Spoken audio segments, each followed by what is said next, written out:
Audio Jungle.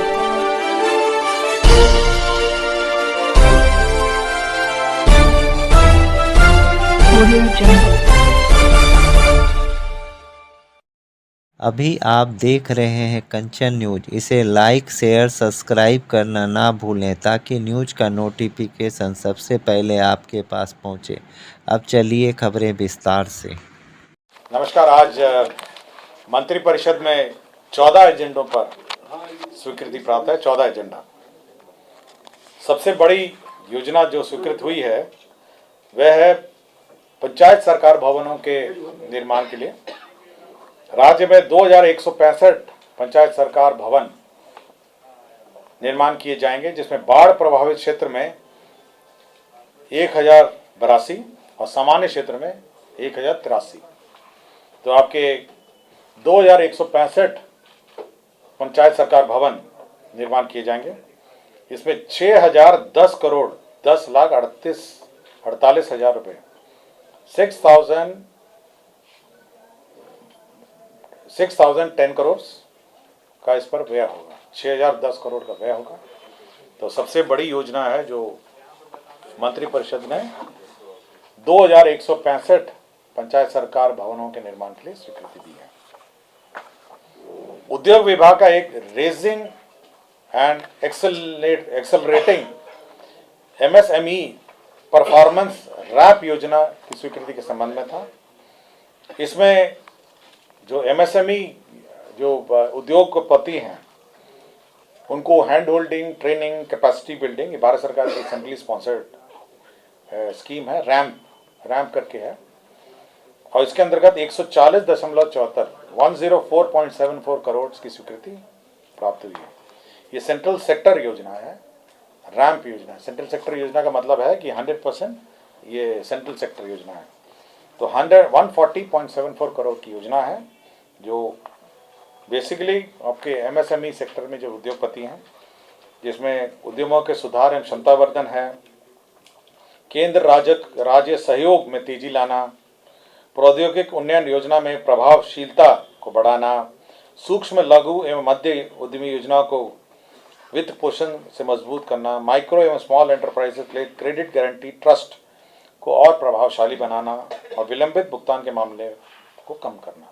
तो ये जो MSME में जो समस्याएं हैं उसका समाधान और कैपेसिटी बिल्डिंग के लिए यह योजना स्वीकृत हुई। विज्ञान एवं प्रौद्योगिकी विभाग में जो आपके इंजीनियरिंग कॉलेज हैं, राजकीय इंजीनियरिंग कॉलेज हैं, उनके छात्र छात्राओं को इंटर्नशिप नीति एक स्वीकृत हुई है। इंटर्नशिप नीति के अंतर्गत एक इंटर्नशिप पॉलिसी लाए हैं, जिसमें 10,000 रुपये आपको इंटर्नशिप में दिया जाएगा और तीसरे सेमेस्टर के बाद 4 सप्ताह का, 5वें सेमेस्टर में 6 सप्ताह का और 7वें सेमेस्टर में 8 सप्ताह का प्रावधान किया गया है।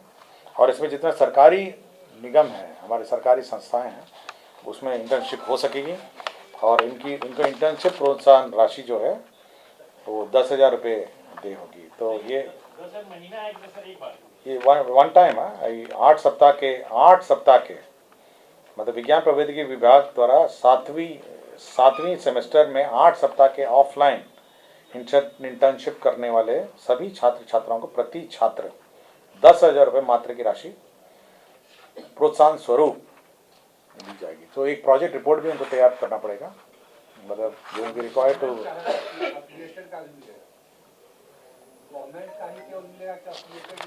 सभी का है, लेकिन मतलब आपको एक आपके जितने निगम है ये सब हैं, तो आपको एक प्रोजेक्ट रिपोर्ट तैयार करना पड़ेगा और 10,000 रुपीज जो है इंटर्नशिप आपको वन टाइम आपको दिया जाएगा।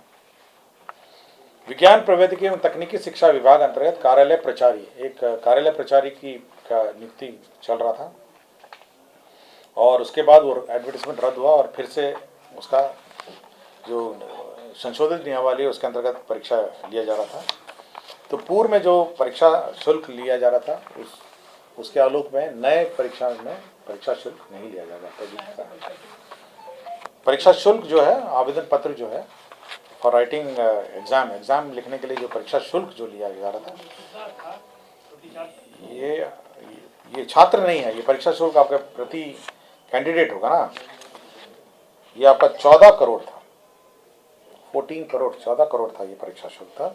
3,46,777 लोगों ने परीक्षा शुल्क भरा था और फिर से री एग्जामिनेशन हुआ तो परीक्षा शुल्क माफ करना,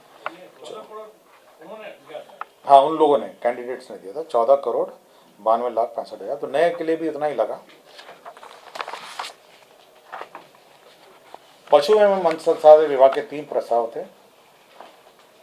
पहला प्रस्ताव था ये बेहतर पशु स्वास्थ्य प्रबंधन एवं आधारभूत व्यवस्थाएं में 193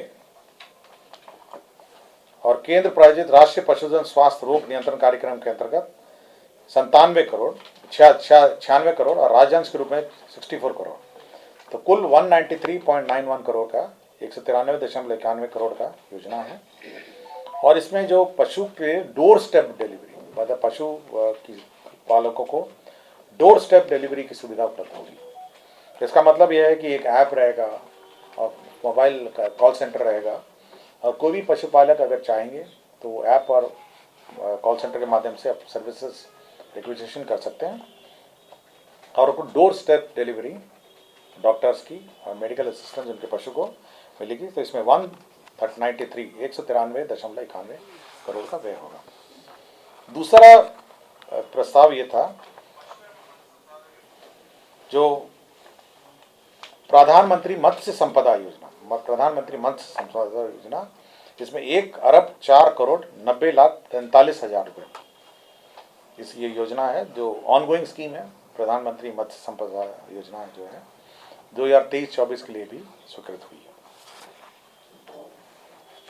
और तीसरा है ये RIDF, नाबार्ड के अंतर्गत RIDF लोन के अंतर्गत है, जिसमें 200 अदद एनिमल एम्बुलेटरी वैन, 8 अदद animal lifting and carrying vehicle और राज्य स्कीम में ये 7/2 का भी पार्ट है। इसमें 41.38 करोड़ होगा। तो 200 एम्बुलेटरी वैन है और 8 एनिमल लिफ्टिंग व्हीकल भी है, तो इसके अंदर व्यय होगा।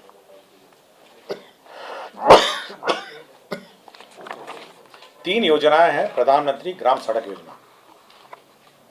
ये योजना फेज 3 की है। एक किशनगंज जिले की है ठाकुरगंज प्रखंड में, दूसरा दरभंगा जिले के किरतरपुर प्रखंड में है और तीसरा आपका किशनगंज जिले के टेढ़ागाछी प्रखंड में है। तो 3 योजनाएं स्वीकृत हुई हैं। एक में आपके 64,67,11,000 रुपये व्यय होगा। ये किशनगंज जिले के ठाकुरगंज प्रखंड का रोड है। दरभंगा जिले के किरतरपुर प्रखंड में 35,07,49,000 रुपये का रोड स्वीकृत हुआ है। और योजना संख्या ये प्रधानमंत्री ग्राम सड़क योजना किशनगंज में 31,42,00,000 रुपये, तो 3 प्रधानमंत्री ग्रामीण सड़क योजना में स्वीकृत हुए। विज्ञान प्रौद्योगिकी एवं तकनीकी शिक्षा विभाग NIT पटना, आपको याद होगा कि 4 तारीख को माननीय मुख्यमंत्री जी गए थे वहाँ पे और उन्होंने एक इंक्यूबेशन सेंटर स्थापित करने की घोषणा की थी 4 तारीख को। तो ये B+G+4 basement plus ground plus 4 और फर्नीचर सहित और अन्य जो इंक्यूबेशन सेंटर है NIT का, ये 47,76,00,000 रुपए की स्वीकृति दी है, प्रशासनिक स्वीकृति। ये NIT द्वारा ही संचालित होगा।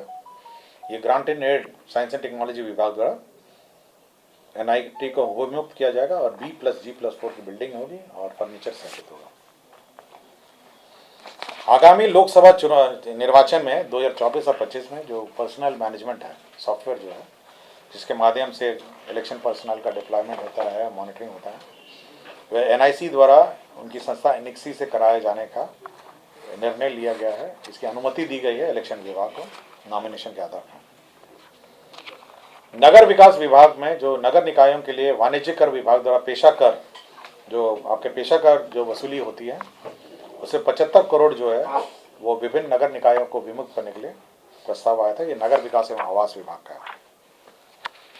और अंतिम एजेंडा ये था कि योजना एवं विकास विभाग का, जिसमें राज्य योजना अंतर्गत जो कार्यरत बिहार मौसम सेवा केंद्र जो सृजित पद हैं ये पहले योजना मद में थे और हर 5 साल इसको रिन्यू होना था।